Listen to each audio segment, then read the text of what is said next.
In this video, we're going to take a look and install CSI Linux. Now, CSI Linux is a Linux distro that's based off Ubuntu, and it's a really remarkable operating system. It's super easy to use and extraordinarily powerful, and it's built for things like investigations and open source intelligence in mind. Now, in previous courses, I have recommended using things like Tracelabs Linux, also Bootcador, and even building your own OSINT machine, or even using a Windows host, or Windows virtual machine rather. And these are all absolutely viable options to do. However, if you're just starting out, you're just kind of getting into OSINT, I do recommend using a Linux host, and CSI Linux is really great operating system. The other ones are also really good, but in this course we're going to take a focus on CSI Linux because it has some really incredible tools to use. Now, if we head over to CSILinux.com, it'll take this page here. And we can download CSI Linux. They have an academy that you can go to and start learning more about open source intelligence and CSI Linux and that, which is pretty cool. But for now, we're going to go ahead and just download the operating system. So click on Download CSI Linux. And it will take us to the download page, and we'll see some options there. Let's take a look.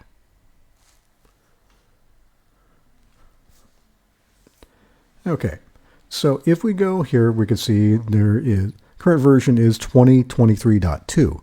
Now, if there's a newer version, I always recommend go with the new version.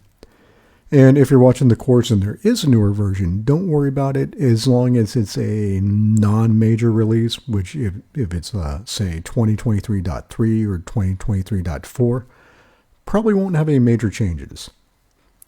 And you won't have to worry about it. Go ahead and install it, and you should be able to go through the course as normal. If there is a major change, I will go through and I'll re-record the video. Now, if we see this virtual appliance for VirtualBox, we see VMware, we see KVM.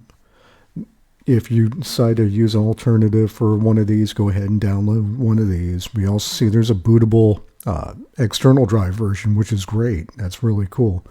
And there's this portable apps version, which we'll take a look at in the bonus section. For now, what you want to focus on is go to VirtualBox and click Direct Download. Now, I went ahead and downloaded the file already to save some time. It's going to be a 7-zip archive, so you want to make sure you have 7-zip installed, and you want to uncompress it. And for the Windows host, if I right-click on here, I can see 7-zip open. I can click open, and then you can do extract. And I already went ahead and did that to save some time, and we can see the folder here. We can see 2 VirtualBox files here. So let's close this out. We open our virtual machine, and again, you can see a couple virtual machines in here. We can go to Machine, and we can do Add. And once we go Add, we want to go browse to wherever the folder is. Mine's my downloads. We'll click on this. I'm going to click on this VirtualBox file here, click Open, and we can see it appear here. Now, if we want to take a look, we can go to Settings here. And we can start clicking through and taking a look what this virtual machine looks like. So we can see it's Ubuntu 64-bit. Its type is Linux. We can go to System. We can see the base memory here. Now, this is really cool about virtual machines. I can give this as much memory or as little memory as I want based on how much I have free on my host machine. So I have a lot of memory on my host machine, so I'm going to leave it at 8 gigs. If you have less than 8 gigs free memory to use, you definitely want to bump that down. Also, for processors, I can bump this up or bump it down. Display, we can change the display settings, network settings, audio settings. So again, this operates as its own machine, but it uses some of the resources from a host machine. So that's really cool to be able to use this. Okay, I'm going to click OK here. And another thing I want to show you is snapshots. So if I right-click on this CSI Linux here, I could clone it. I can create shortcuts. I can, again, go to the settings. Also, the other thing I can do is I could do snapshots. So you see this little camera icon here with a plus. I can click that and it does a snapshot. Now a snapshot is essentially taking an image of that operating system. So this is fresh out of the box CSI Linux. So I could type in something like OEM, and I could put down a snapshot description, which I do recommend doing, is fresh install. Okay, and I could click OK. So what happens is, if I go into my CSI Linux, I'm going through, I install a bunch of programs, I do my investigation, I have all sorts of stuff on there, and I'm done. I'm done with the investigation. I don't need to go back to it. When I start a new investigation, I always recommend starting with a clean machine. So if I want to go back to a pristine state, which you absolutely should do for each new investigation, don't reuse an old machine that has a bunch of stuff on there. It could be contaminated. You don't want to contaminate your evidence. I can go back up to this OEM version, my snapshot, and I can click restore. And it'll restore me to that point. I also could do additional snapshots. I could do snapshot 2. I could do snapshot 3. And these are all different states. Again, if I need to take several snapshots for whatever reason, I can have all these different states that I could use. And if I want to get rid of one, I say I want to get rid of snapshot 3, I just click on that and I click delete and delete. And it's gone. Okay, so let's go ahead and let's go back into our CSI Linux and let's start it up. I'm going to just click start here. And we're going to fire this up here and take a quick look at CSI Linux.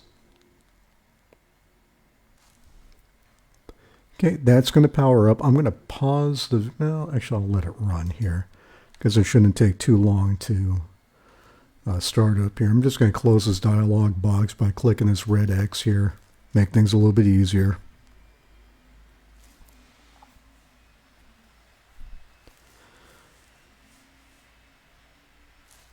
Okay, and we can see our machine starting up here. Okay, so we have the login here. What is the login for CSI Linux? It is CSI. And that's going to start up our machine and let us in. So again, this machine thinks it's its own computer, as if I took this machine, I took this operating system, I loaded it in here.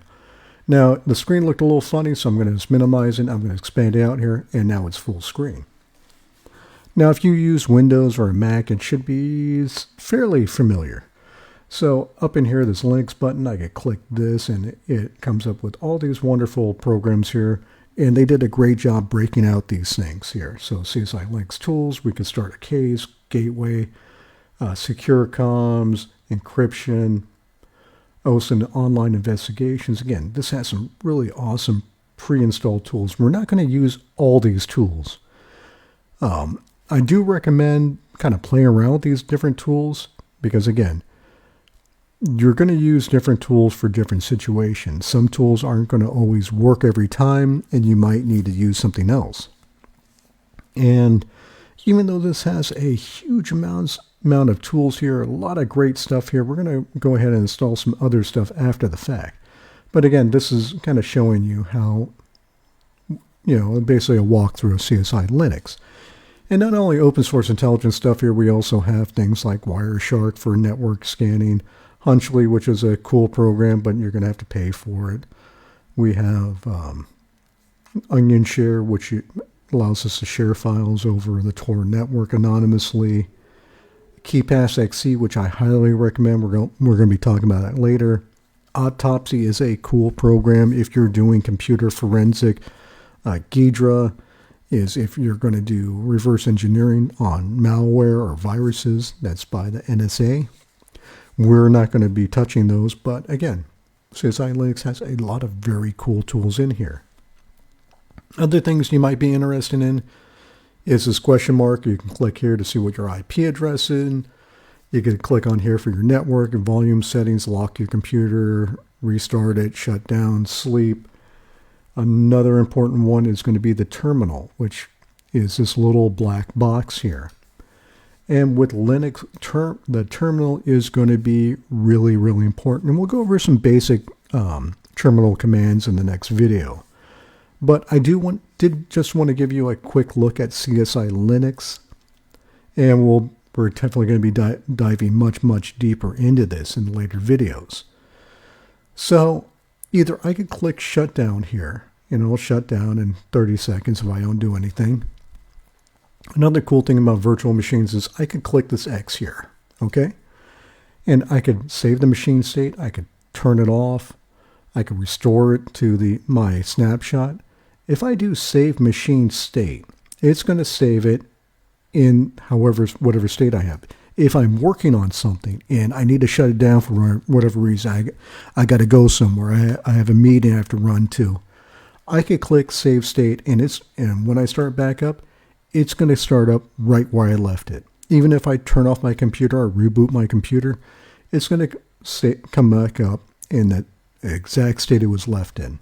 So really cool.